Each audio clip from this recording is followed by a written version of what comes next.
Jesus quis falar aí o seguinte: olha, eu não sou mentiroso não.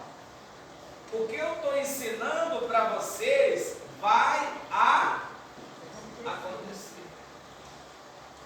E ele estava inquieto. Ele estava inquieto. Por isso que Jesus confortou cada um deles. E diz mais assim, ó: na casa de meu pai há muitas moradas. Se assim não fora, eu teria dito, pois vou preparar-vos lugar. E quando eu for, eu vos preparar lugar, voltarei e vos recebereis para mim mesmo, para que onde eu estou, estejais também. Ou seja, há lugar para todo mundo. Lá tem lugar para o povo das assembleias? Tem ou não tem, gente? Para a Assembleia Madureira, para a Comadé, para a Cidadé, para dar missão. Lá tem lugar para o povo da Universal, da Mundial, da Internacional, da Global. Se eu for falar não, vou passar a noite. São várias congregações, sim ou não? Tem lugar para todo mundo. A gente não tem que ficar com piculinha, a gente não tem que ficar brigando, querendo medir força. Ah, eu sou mais crente do que fulano, sou mais crente do que Beltrano, a minha igreja que acerta,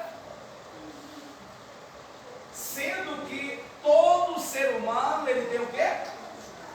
Falha. No dia que surgir uma congregação perfeita, se eu e você chegar lá, ela deixa de ser perfeita. Porque aonde o ser humano chega, a falha, pessoal. Então, a gente tem que se conscientizar que a igreja somos nós, é eu, o Senhor, a Senhora. E de cada congregação, olha o que ele está relatando aí, ó. Ele vai, aliás, ele já foi, né? Isso ele estava conversando com os discípulos assim, ó, face a face, como eu estou pregando para vocês. Então ele já foi, já preparou o lugar, está preparado, tem lugar para todo mundo. E ele vai voltar. Quando menos esperar, ele vai voltar. Ele vai vir sobre as nuvens. Vai vir sobre as nuvens. E a igreja vai o quê?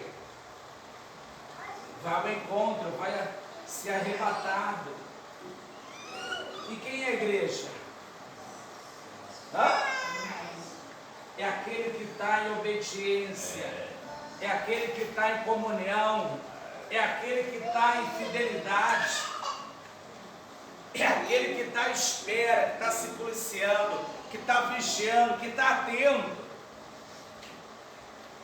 atento, aquele que tem renunciado o seu cotidiano, o seu dia a dia, os seus atos, as suas práticas, para de fato, de verdade, agradar quem? Agradar a Deus. Não tem segredo. Às vezes a pessoa, elas querem enfeitar muito, não tem segredo. É simples, a palavra é tão simples. A palavra de Deus é tão simples. Para sermos salvos só depende de nós. Só depende de nós fazermos a nossa parte. Então o nosso Deus, ele foi transparente, foi verdadeiro. Jesus foi verdadeiro, transparente. E ó, tem lugar para todo mundo. Só cada um tem que simplesmente se entregar a Ele de corpo e alma e espírito. Glória a Deus. E diz mais assim, ó: vos sabeis o caminho para onde eu vou? Disse-lhe Tomé: Senhor, não sabemos para onde vais, como saber o caminho? Você sabe que sempre tem aquele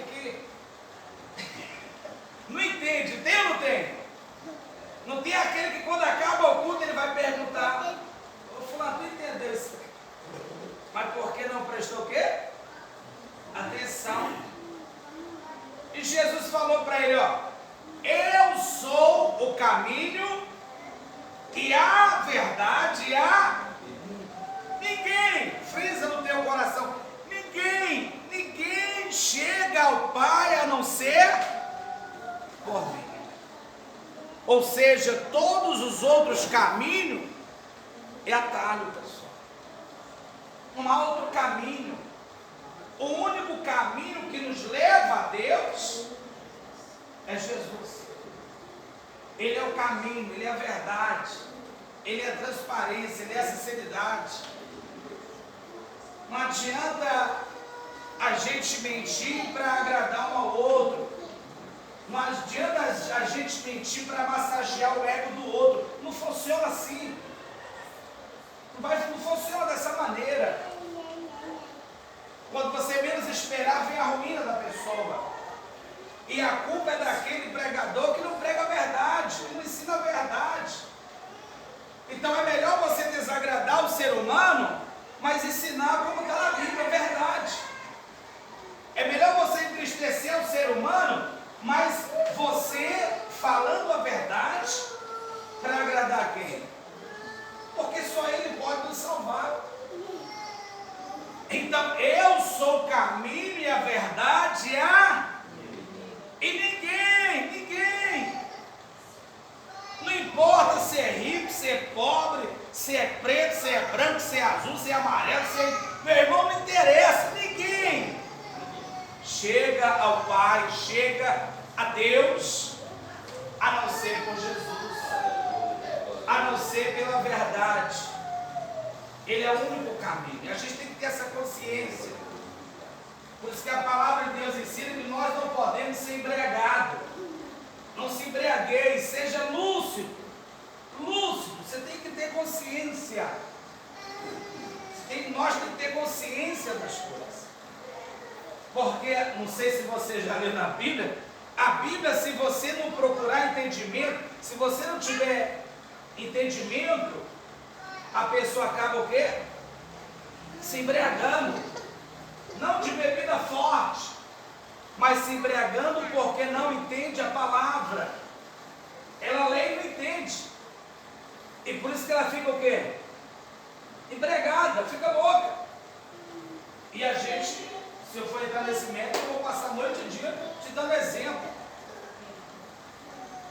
O único caminho que nos leva a Deus é Jesus Cristo. E o 7 diz, versículo 7, ó: se vós me tivesseis conhecido, conhecereis também a meu Pai. Desde agora o conheceis e o terdes visto. Replicou Filipe. Sempre tem aquele que entristece. Tem ou não tem?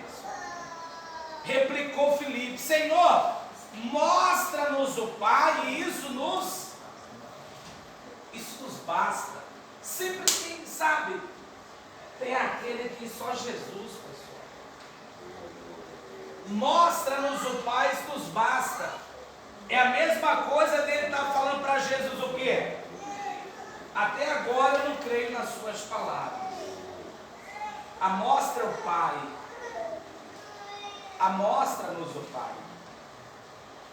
E Jesus fala assim: não credes que eu estou no Pai e que o Pai está em mim? As palavras que eu vos digo, não as digo por mim mesmo, mas o Pai que permanece em mim faz as suas obras. Crede-me que estou no Pai e o Pai que está em mim, crede ao menos por causa das mesmas obras. Você acha que Jesus falou isso aí sorrindo? Ei, pessoal, tu acha que ele falou sorrindo? Você pode ter certeza que ele falou com lágrimas. Só a maneira que ele se expressou: ó, já que você não crê o que eu estou pregando, eu creio pelas obras. Acompanhe os sinais. Acompanhe os sinais. Glória a Deus, igreja. Acompanhe os sinais. Em verdade, vos digo que aquele que crê em mim fará também as obras que eu vos faço, e outras maiores fará, porque eu vou para junto do Pai. E tudo quanto pedires em meu nome, isso farei, a fim de que o Pai seja glorificado no Filho. E se me pedires alguma coisa em meu nome, eu farei. Quem quer orar e Deus te atender? Quem quer pedir algo para Deus e você receber? Você quer? É simples. É só ler o versículo 15 agora. Se, esse se é a tua parte, esse se é a minha parte. Se me amais, guardareis os meus mandamentos. Esse se é a minha e a tua parte. Então, quando o ser humano ele decide, ele se esforça dia e noite, ele aprende a amar a Deus. Quem quer amar? Amar é algo tão fácil de escrever o que é amar, sim ou não? Quem já teve um pai assim, teu pai era pobre mesmo assim, chegar teu aniversário e não podia te dar um presente bacana. Quem já passou por isso? Ou todo mundo aqui é filho de rico? Hã? Pastor, lá o negócio era branco. Lá em casa era um bocado. Papai tinha tanto amor, mas era tanto menino que ele não podia dar um trem violento, assim, um presente bonito. Sim ou não? Mas eu te pergunto, você deixou de amar seu pai por causa disso? Você deixou de amar ele porque ele não tinha um carro controle remoto ou um helicóptero para você? A gente jamais. Mas por que a gente não deixa de amar o pai? Porque o amor é verdadeiro, pessoal. Esse dia eu assisti aí um país, esqueci o nome, os homens lá não passam dos 40. Pensa a vida de cão. Os cabras trabalham debaixo da terra, não sei quantos metros aí, numa minério, é horrível lá. Quem já viu forno de carvão? Você já viu forno de carvão? Pois é, ele morava no forno daquele. Forno, não era assim. Tu sabe o que ele tinha de valor lá dentro? Acho que se amassar não dava 10 reais. 2 panelas mais pretas do que eu. O fogão, 3 pedras no chão. Estava 3 pedras no chão ali. E ali ele fazia as refeições, cozinhava. Seco, ou terra seca. Para tu entender, ele tinha umas ovelhinhas. Aí falou, cadê tua mulher? Rapaz, a mulher foi para a capital trabalhar. Aí o repórter falou, por que tu não larga isso aqui e vai embora para outro país? Ele falou assim, não, esse pedaço aqui quem deu foi meu pai, foi minha mãe. Isso é herança. Tu acha que meus pais estão enterrados bem ali, ó. Olha o amor dele para com os pais. Então o amor, pessoal, quando a pessoa ela aprende a amar a Deus, não importa se está sobrando ou está faltando, ela continua na fidelidade dela, pessoal. Não importa a situação, não importa, pessoal. Há uma diferença muito grande, amar a Deus. Há uma diferença muito grande, amar a Deus e vir à igreja procurando as bênçãos dele. As bênçãos, ela vem naturalmente a partir do momento que o ser humano dá prioridade ao quê? Ao reino de Deus. Você já leu Mateus 6, se não falha a memória, 33? Buscai, pois, em primeiro lugar o seu reino e a sua, e todas as outras coisas serão o quê? Então as bênçãos é acréscimo. Então o primeiro alvo é Jesus e o primeiro foco é a nossa salvação. Então quando a pessoa aprende a amar a Deus, não importa a circunstância, não importa o momento, rapaz, não não importa se ela está andando a pé, se ela está andando de bicicleta, que tem uma cidade que rincha mais do que tudo na vida, sim ou não? Não importa se ela está andando de moto que é nos pedaços, não importa se o carro. Ela não interessa. Ela tem paz com Deus, ela ama a Deus. Amém. Ela permanece na sua comunhão, na sua fidelidade. O diabo pode sugerir o mundo para ela, mas ela continua permanecendo, adorando, sendo fiel a Deus. Então, quando a pessoa aprende a amar a Deus e obedece o mandamento, ela ora e ela recebe. Aquilo que ela pede, Deus entrega na vida dela. Quem entendeu? Fica de pé no nome de Jesus. Fica de pé. Faça uma análise do teu cotidiano. Faça uma análise do teu dia a dia. Faça uma análise dos teus hábitos, das tuas práticas. E se entregue a Jesus. Se entregue a Jesus de corpo e alma e espírito.